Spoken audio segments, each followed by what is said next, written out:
Baik, ketemu lagi dengan saya. Pada video kali ini, kita akan membahas tentang sel elektrokimia. Kita tahu, sel elektrokimia dibedakan menjadi dua, yaitu sel volta dan sel elektrolisis. Nah, pada materi kali ini, kita akan membahas tentang sel volta. Oleh Luigi Galvani dan Alessandro Volta, telah menemukan terbentuknya arus listrik dari reaksi kimia. Reaksi kimia yang terjadi merupakan reaksi redoks, yaitu reduksi dan oksidasi. Dan alat ini disebut dengan sel volta. Nah, sebelum kita membahas bagaimana gambaran daripada sel volta tadi, kita melihat dulu apa yang harus kita pahami dulu tentang sel volta. Yang pertama, terjadinya perubahan energi kimia menjadi energi listrik. Inilah gambaran dari tentang sel volta. Yang kedua, pada sel volta memiliki yang namanya elektroda. Memiliki namanya elektroda. Yang pertama ada yang namanya elektroda katoda. Yang kedua, elektroda anoda.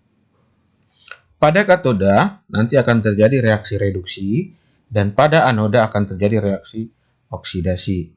Elektroda katoda memiliki kutub positif, anoda kutub negatif. Jadi contohnya ini batu baterai dan sel aki. Oke, selanjutnya kita mau melihat bagaimana sebenarnya diagram dari sel volta tadi. Nah ini, kira-kira seperti ini bentuk sederhana dari suatu sel volta. Bentuk sederhananya kita lihat di sini. Yang pertama, di sini ada logam Cu, lalu di sini ada logam Zn. Nah, logam Cu atau tembaga dicelupkan dalam larutan CuSO4.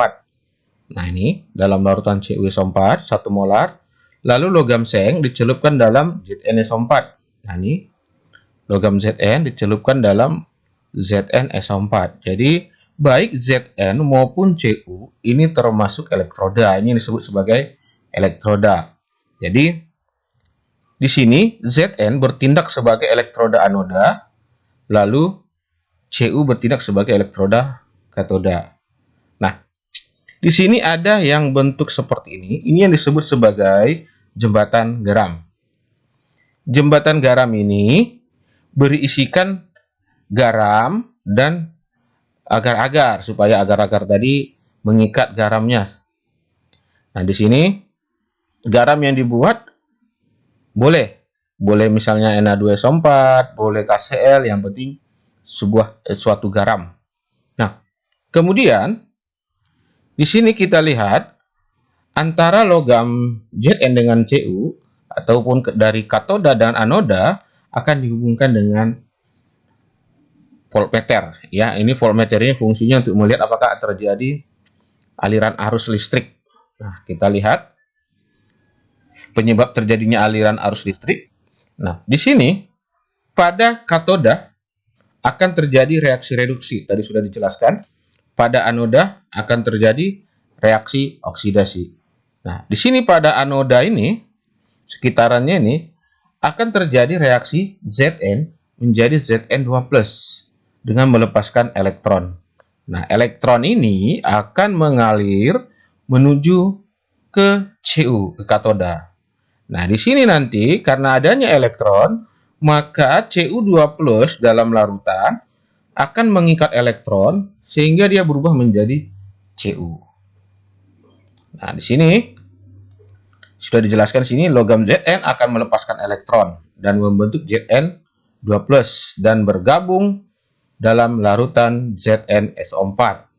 Nah, ini Zn2+. Kemudian elektron mengalir dari elektroda Zn ke elektroda Cu, dan ion Cu2+ dalam larutan CuSO4 menerima elektron dan ion tersebut berubah membentuk endapan logam Cu. Seperti itu gambaran yang terjadi di sini.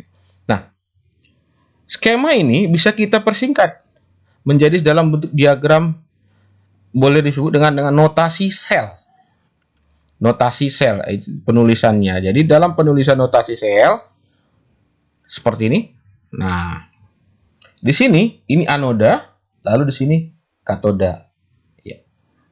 Lambang garis 2 ini menunjukkan adanya jembatan garam. Lalu di sini reaksi di anoda, ini reaksi di katoda. Di anoda Zn menjadi Zn2+, di katoda Cu2+ menjadi Cu. Nah, di sini fungsi dari jembatan garam adalah untuk menyetarakan kation dan anion dalam larutan. Oke, kembali kita membahas tentang berapa besar arus listrik yang dihasilkan. Disebut dengan potensial elektrodanya. Kita hitung dengan potensial elektroda. Nah, di sini banyaknya arus listrik yang dihasilkan dari kedua elektroda di atas dapat ditentukan besarnya dengan menetapkan potensial elektroda dari Zn dan Cu. Ini jika dikerjakan dalam keadaan standar, ya. Makanya di sini dikatakan hanya saja potensial elektroda suatu zat tidak mungkin berdiri sendiri. Harus ada patokan yang menjadi standar.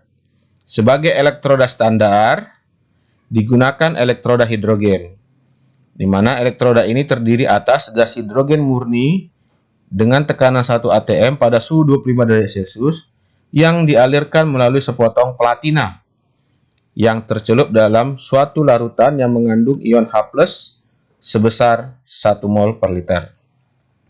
Potensial elektroda hidrogen standar diberi dengan harga 0 volt. Jadi, semua logam-logam dihubungkanlah dengan hidrogen ini, sehingga menurut perjanjian internasional, jika ada suatu zat ternyata lebih mudah melakukan reduksi setelah dihubungkan dengan hidrogen tadi, maka harga potensial elektrodanya adalah positif, potensial reduksi positif. Kemudian, ini contohnya, misalnya Cu2+ menjadi Cu. Nah, ini tandanya adalah positif 0,34 volt potensial elektrodanya. Jadi potensial elektroda standar ini dikatakan standar berarti diukur pada saat suhu 25 derajat Celcius dan tekanan 1 atm ini. Tetapi jika zat ternyata lebih mudah melakukan reaksi oksidasi dibandingkan hidrogen, maka harga potensial elektrodanya adalah negatif.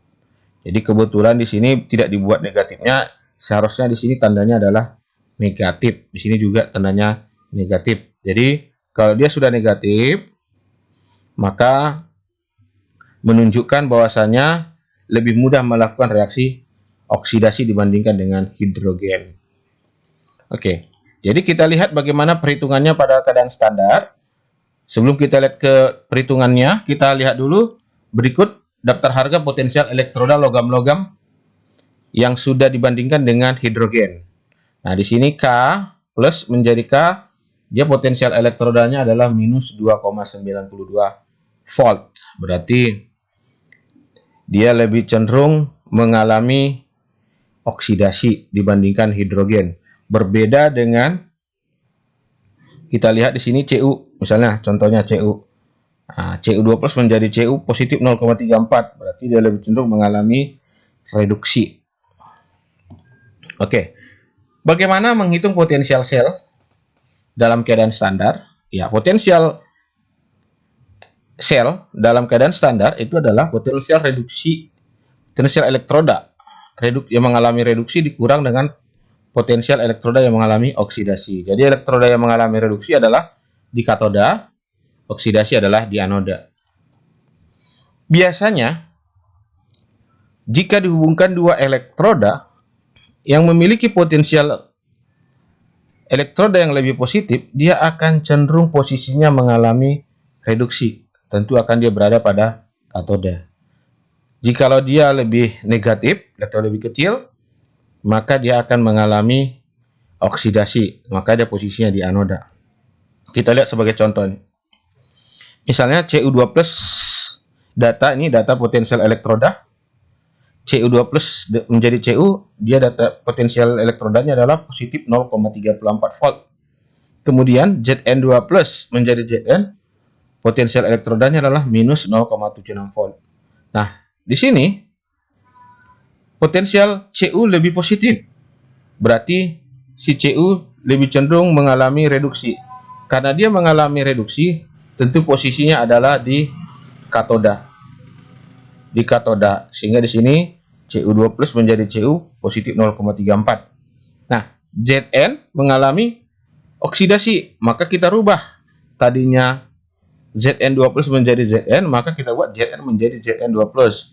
Maka potensial elektrodanya tadinya negatif menjadi positif. Setelah dijumlahkan kedua-duanya ini, maka potensial elektroda sel yang dihasilkan adalah positif 1,1 volt.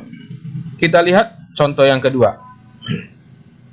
Pada contoh yang kedua ini, Cu2 plus menjadi Cu positif 0,34, Ag plus menjadi Ag, potensial elektrodanya 0,8 volt.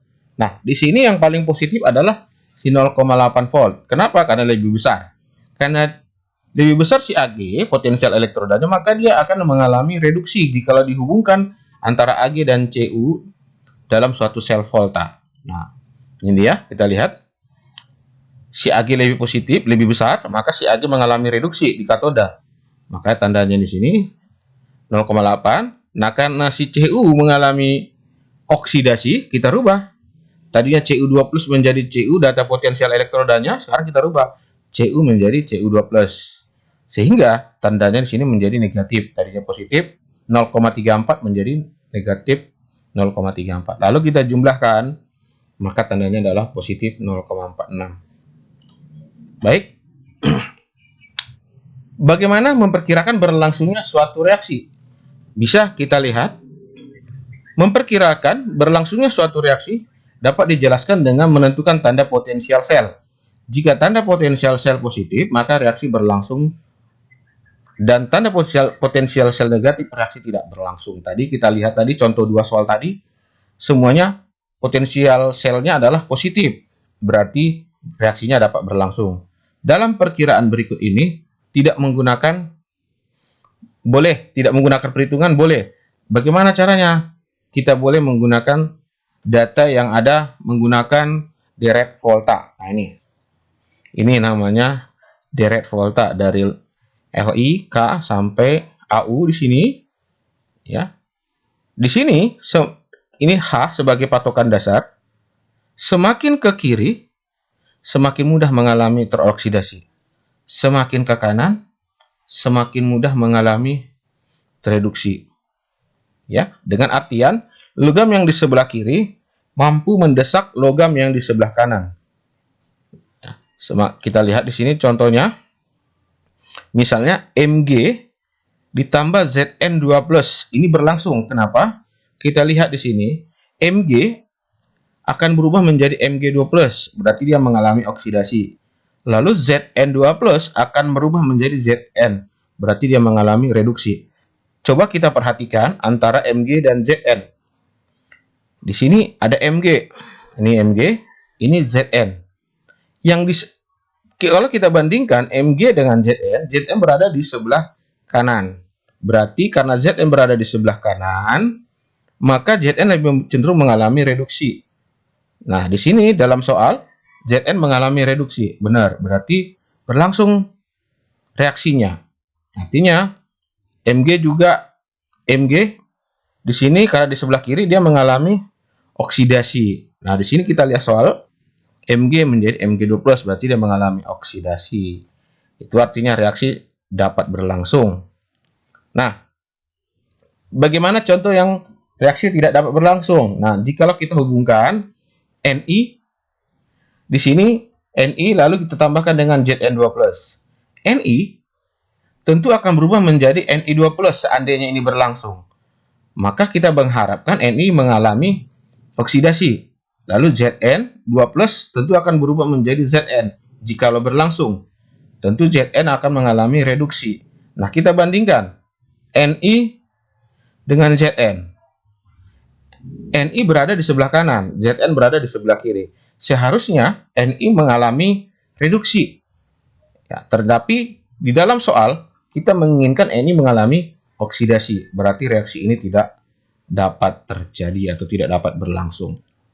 Nah, demikian penjelasan singkat dari saya. Jadi kegunaan sel volta antara lain adalah digunakan sebagai sel baterai dan sel aki. Jadi demikianlah penjelasan singkat saya tentang sel volta. Semoga bermanfaat bagi kita semuanya.